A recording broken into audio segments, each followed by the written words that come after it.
Alright, magandang hapon po sa inyo lahat. It's a Wednesday na po, Miyerkules, September 27, day 4 ng ating pagbabantay natin sa Southeast Asia, sa Asian Games rather.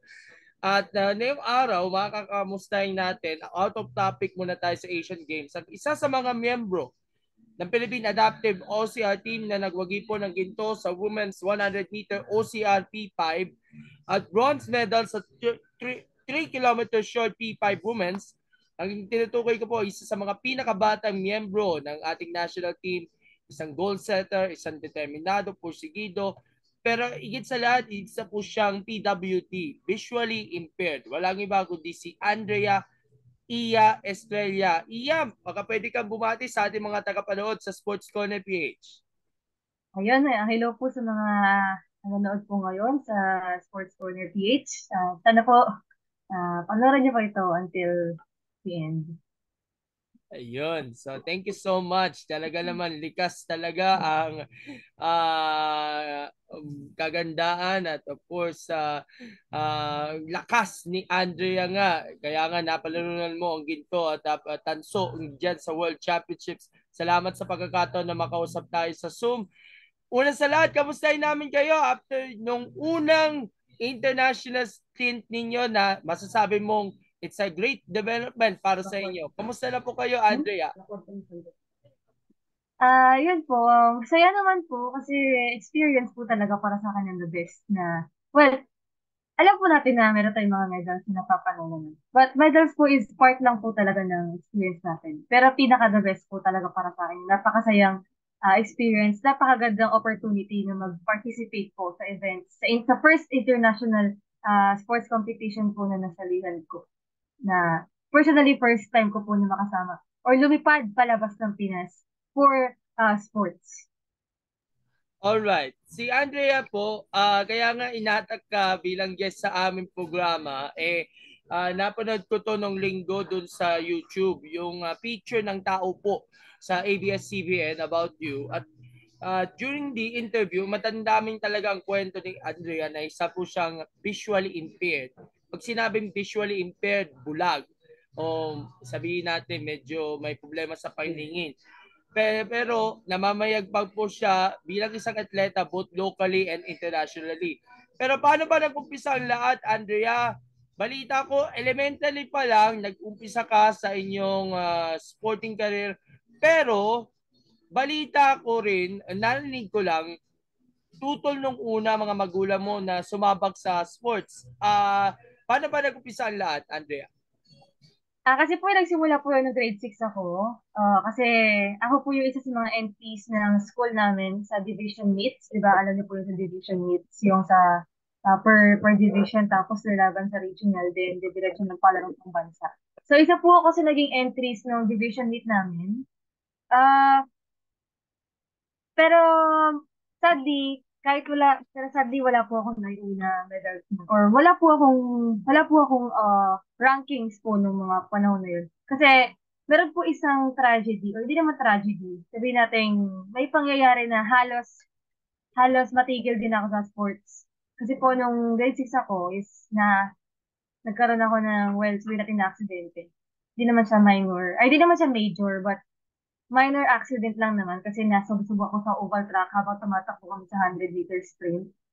And then, nakabangon naman ako, yun nga po. Pero sadly, wala talaga rankings. Kaya, ng mga first 2 years ko sa high school, uh, sinabihan po ako ng mother ko na mag-stop po sa outdoor sports.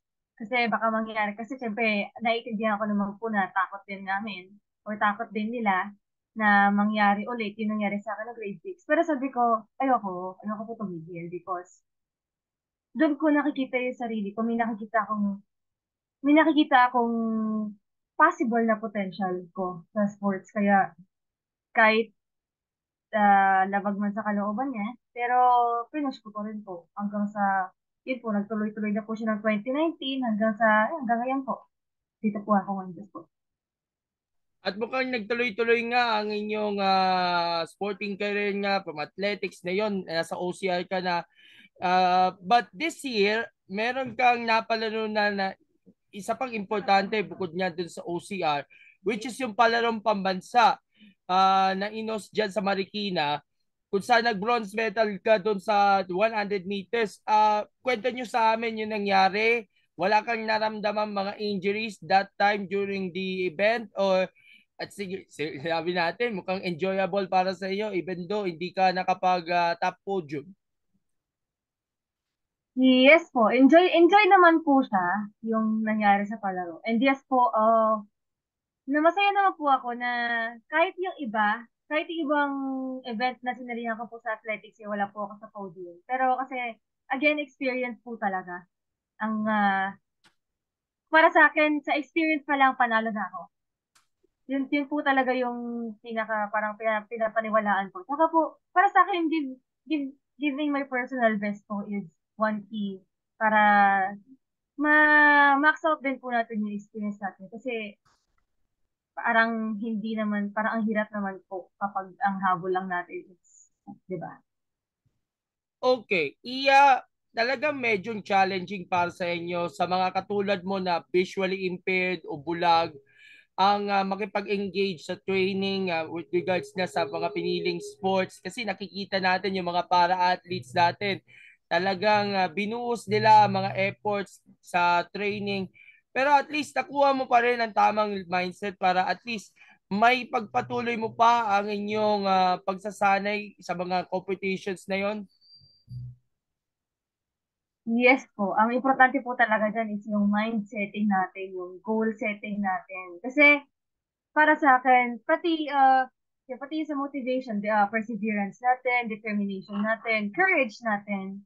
Kasi para sa akin, bakit parang, kasi sa kada bagay na gawin po natin is, ito yung why, or yung, meron tayong isang question na kailangan natin sagutin. Why are you here? Bakit mo pinili tong track na to? Bakit ginusto mo to? So para po sa akin, kailangan po natin ng mindsetting yung goal. Kailangan po may goal tayo kasi hindi na po tayo gaganahan, hindi po tayo makakapag-persevere, makakapag-pursue, makakapag-push through kung wala tayong goal. Kasi hindi naman po tayo pumasok sa isang bagay. O parang ako po, hindi po ako pumasok na sports for just no purpose. May purpose po ako. Indeed, talaga may purpose talaga ang Panginoon. Yung higher purpose, kaya nga napasok ka dito sa inyong larangan. At mukhang nabigyan ka ng opportunity ng POSF na makapasok sa ating adaptive national team. Ano yung unang reaction mo nung nalaman na kapasok ka doon sa adaptive national team? Dumaan ka ba sa mga tryouts or mga selection process? Actually, yes po. Dumaan po kami sa mga series of assessments or tinatawag namin na qualifying events. So, yung qualifying events po na yun is to evaluate yung mga strengths namin and if papasok po ba kami, if i-consider po ba kami na ipapasok kami sa national team. Actually, yung kwento po kasi niyan, bago po mag-first qualifying event, uh, wala po, parang nakalimut, dahil po January po in-announce namin yun at March yung first qualifying event namin. Parang nawala po sa isip ko na yung qualifying event po na yun is for yung mga pagpili ulit ng mga national team members. So, ako po, honestly, galaw lang ako ng galaw, kilos na ako ng kilos, laro lang ako ng laro without knowing na yun na pala yung path, yung gateway papasok sa national team. Same din po dun sa 3K or 3 kilometers na short course. Wala rin po akong kaalam-alam na that's for the national team selection. So, nung in-announce po yun, nung end of April, nung in-announce po yun, nagulat ako. Sabi ko, ha? Sabi ko, ito ba yung result ng pinagdaanan namin na dalawang qualifying events? Para po, so doon ko po na-realize, sabi ko, oo nga pala, gateway, ito nga pala yung sinasabi ni Attorney Agra na gateway para makapasok po kami sa national team. And hindi ko po alam na, honestly, hindi ko po alam na kasama po ako. And sa team po namin sa Adaptives na nag-iisang babae. Ayun. So you're the only girl in the lineup dun sa adaptive OCR team natin. Pero let's focus on dun sa pag-aanda mo o preparations mo for the World Championship sa Belgium. Gaano ba kahirap o madali itong training na binigay sa inyo for the World Championships? Kasi kasama nyo lagi ang inyong guide na si Kuya Won, which is actually competed din sa isa sa mga events dun sa World Championships. Si Kuya Rola nagtumulong sa pagbibigay ng mga pointers kung paano ka tumalon, umakyat, lumundag, gawa ka ng mga rigs at iba pa na nandun sa obstacle course at least naganaan ka dahil may kapartner ka sa inyong training at even in the competitions ng mga guide. Yes po, nakakagana po talaga. Kasi actually po, si Coach Ron po ang talagang unang humawak sa akin. Starting noong 2019, nung first na inintroduce sa akin ng OCR. Siya po talaga yung humawak sa akin. Siya po yung isa sa mga tumulong sa pag-unlock ng potential ko, sa pag-strengthen sa akin, sa sports, sa pagbibigay po sa akin ng mga techniques sa pag-execute on sa pagtawid ng obstacles. Siya rin po yung isa sa mga talagang matyaga na nagtuturo po sa akin, lalo po no pandemic, na siya po yung isa sa mga nagbibigay ng workout programs para po mapalakas yung buong katawan namin. Kasi po, OCR po talaga is full body po sa OCR po talaga, whole body po ang gumagana. Arms, yung ating core, sa likod, sa legs, yan po. Yan po yung talagang gumagana sa OCR, sa mga pag-execute ng obstacles. Okay. Iya, ano naramdaman nyo dahil itong World Championships is apparently your first ever na international competition sa inyong career. At of course, pag international competition, kailangan magkaambag-ambag, tumulong-tulong ang mga kababayan natin, mga nananalig sa iyo, mga kapamilya mo, mga relatives mo, and of course, yung mga friends and supporters. Kaya nga, meron kang fundraiser for visa, passport, at iba pa mga pangangailangan para sa inyo at sa buong delegasyon na rin.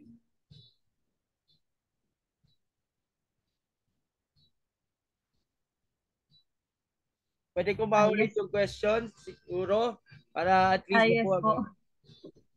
Para clear po sana. Okay. Ano naramdaman nyo na itong World Championships ang pinakauna mong sinalihan international competition at masaya ka ba sa naging turnout ng inyong fundraiser ninyo? Maraming tumulong sa inyo, lalo na sa GCash fundraiser ninyo para sa iba't ibang mga expenses dito sa inyong pagsali nga sa Belgium. Ayun po, actually, dahil nga po ito yung first international competition po, alam po natin na siyempre iisipin po natin, ang lalakas po ng kalaban sa international. Talagang di mo talaga kilala yung mga makakalaban mo. Ang lalakas po nila. Yun po yung unang nasa isip ko, ang lalakas po ng mga kalaban namin. So, siyempre dahil nga po malalakas ang mga kalaban namin, kailangan po namin paghandaan sa pamamagitan po ng mga trainings. ng, Actually, sa totoo lang po, yung mga training po namin, lalo po nung last month, no August, very critical. Yun, so, talagang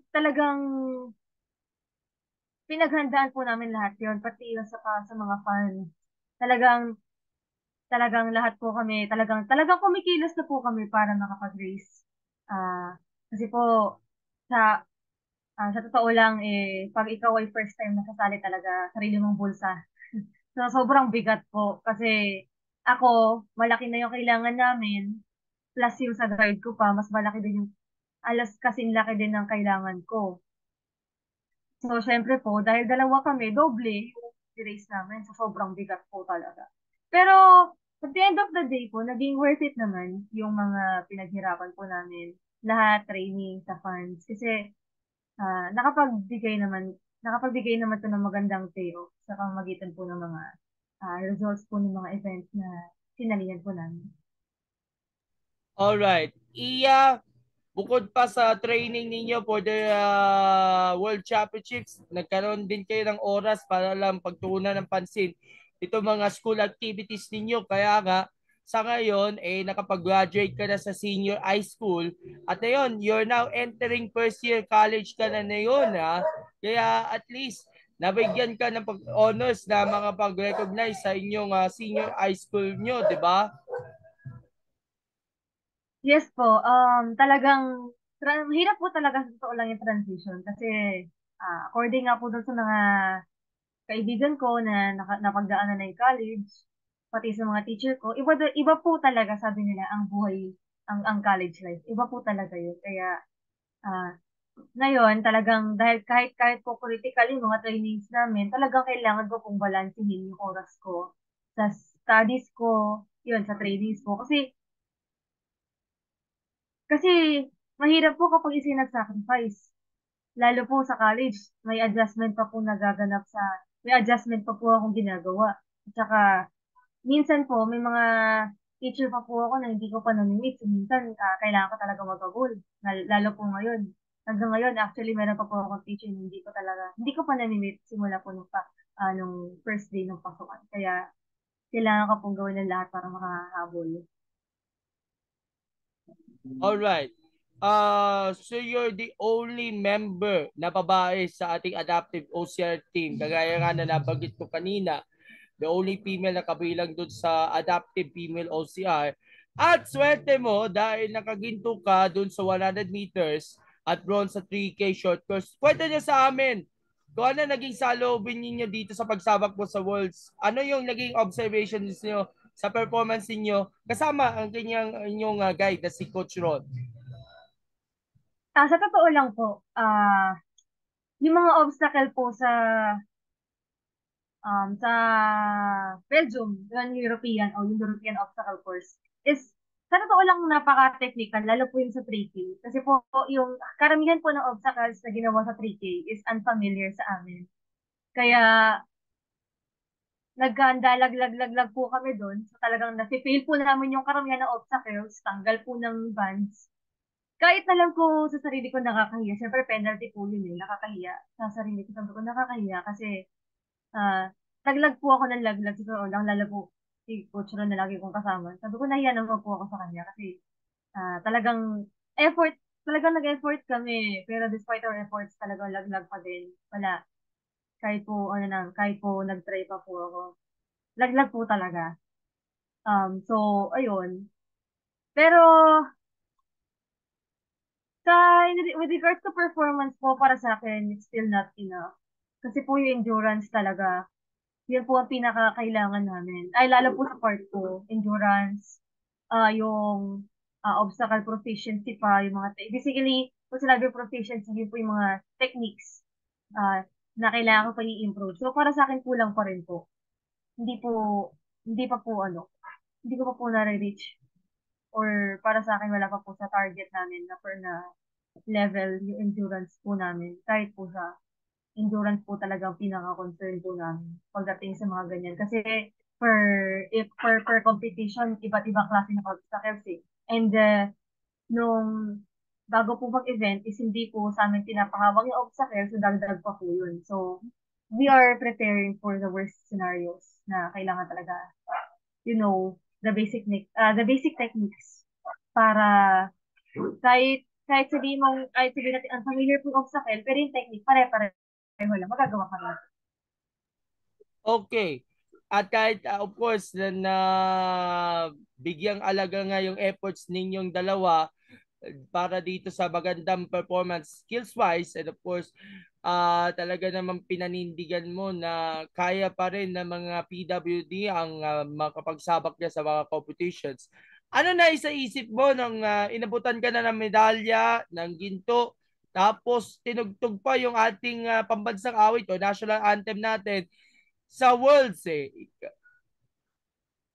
Masaya po na nagkaroon po or nakaakyat po ng podium. Kasi po, unang-una, honor po yun sa ating bansa or pagbibigay po ng honor yun sa Pilipinas. Pangalawa po is yung pagbibigay po ng honor sa Philippines Obstacle Sports Federation na ang isang adaptive athlete nila na katulad ko ay nakapasok sa podium. At pangatlo po dyan, syempre yung family ko, So, siyempre po, sa mga friends ko po na nagtiwala sa akin mula sa simula hanggang ngayon, talagang masaya po kasi doon ko po masasabi na worth it po lahat ng efforts nila. Talagang, sabi ko, talaga sinabi ko po sa isip ko na, hindi ko talaga kayo hindi ko talaga kayo bibiguin. Kahit po sa start pa lang ng event, sabi ko, hindi ko po kayo bibiguin. Kasi, gusto ko pong makita nyo na kahit sa simpleng paraan, na kahit sa ganitong paraan, or na ngayon nasa Belgium na ako, sabi ko, na gagawin kong worth it lahat ng mga pinaghirapan. All right. And speaking of that, naantig ka ba sa mga komento?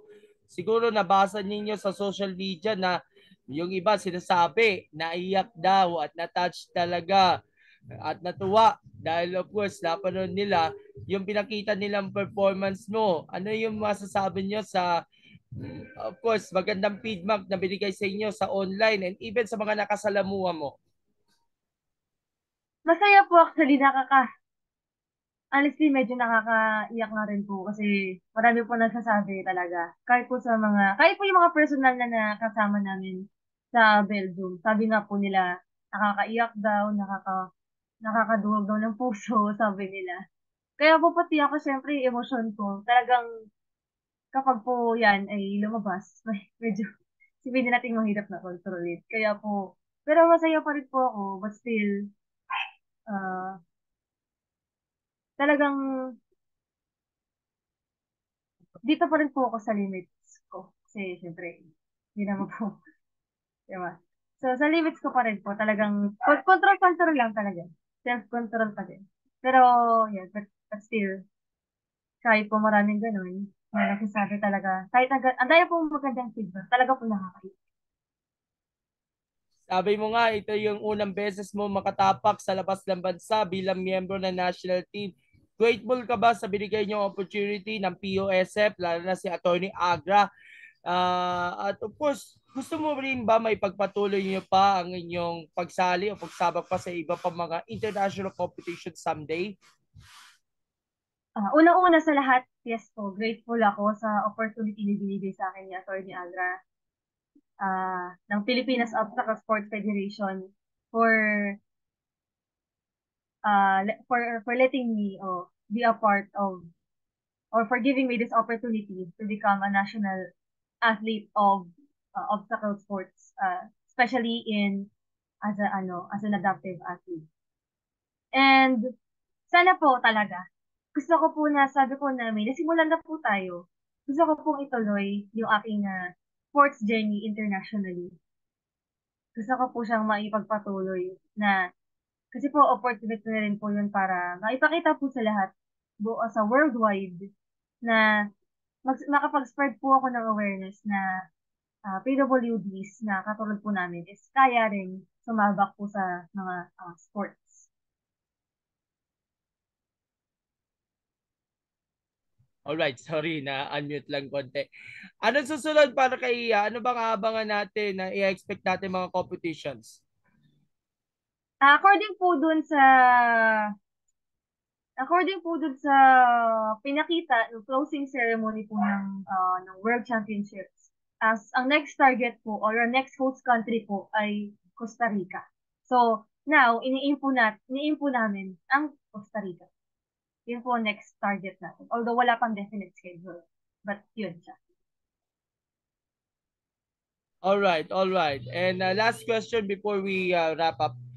Maaari nyo magbigay ng konting inspirational message sa mga kapwa natin, mga PWD na katulad mo na touch, na inspire at na motivate sa inyong istorya ninyo ng inyong successful run na pwede nyong ipasa sa iba. Yun nga po. Ang masasabi ko po is, ang message ko lang po sa mga katulad ng PWD na gusto rin po mag-pursue ng sports is, tuloy nyo lang po. Or, gawin nyo lang po kung ano yung sinasabi ng isip nyo. Sundin nyo lang po ang sinasabi ng isip nyo. Nasasabi nga po nila, what the mind says, the body does. So, kung desire nyo talaga na mag-sports, continue na lang po na kahit po, alam po natin na may mga barriers, may mga maghihinder sa atin na makasali sa sports. Yan po, gaya nga po minsan. pinaranasan ko sa family. Pero kasi, ipakita nyo sa kanila, show them na kaya nyo rin, na na wala silang ikakatakot. Wag silang matakot para sa inyo. Kasi lahat po ng mga risks, kasi when you are in sports talaga, nasa risk kayo. Basically, you are risking yourself. May mga dangers na pwede kang ma-counter. Yan. Like, marami, from minor things, like yung mga sugat, ganon. And from major things, like yung mga injuries. Sometimes talaga magiging critical yan. Pero, ayun, gaya nga nasabi ko, sundin nyo lang kung ano sinasabi ng mind ninyo. And para na naman po sa kanilang family members, support nyo lang din po sila sa gusto nila because yun po yung gusto nilang i-pursue na career. I'm sure So, yun, maraming support. mga tao. Alright. I'm sure maraming mga tao naka-inspire sa inyong kwento ninyo at talagang na-boost ang confidence ninyo sa inyong pagkapanalo nga ng ginto at tanso dyan po sa OCR World Championships. Pero bago ka magbigay ng inyong uling salita, magpo-photo up muna tayo. So show your smile habang ako ay nagta-thumbs up in 3, 2, 1. Okay. Andrea, baka pwede ninyo magbigay ng inyong uling mga salita. Pasasalamat sa lahat ng mga taga-suporta ninyo. Kanino mo dinededicate ang panalo? Unang-una po is nagpapasalamat po ako kay Attorney Al Agra sa Pilipinas Obstacle Sports Federation, sa family ko, sa mga friends ko at saka sa mga fellow national athletes ko sa tiwala, sa support na binigay niyo po sa akin sa simula pa lang po ng sports journey ko hanggang sa akong nasan kung ano po yung current situation ko ngayon. At higit po sa lahat, gusto ko pong hindi ko po makakalimutang pasalamatan ang ama dahil siya po ang pinakadahilan para siya po ang pinakadahilan kaya to nangyari.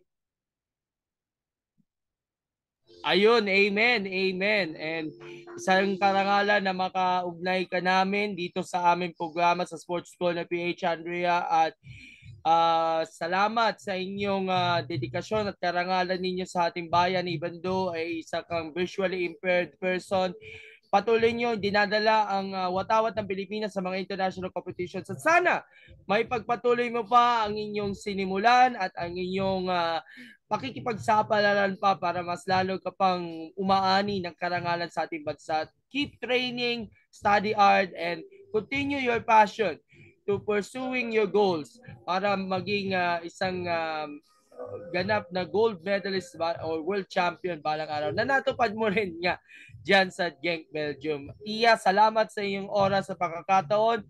Muli, it's an honor to have you on our program at magkita-kita na lang po tayo soon. Bye-bye po and God bless you. Salamat po. Thank you po. Thank you po. Salamat.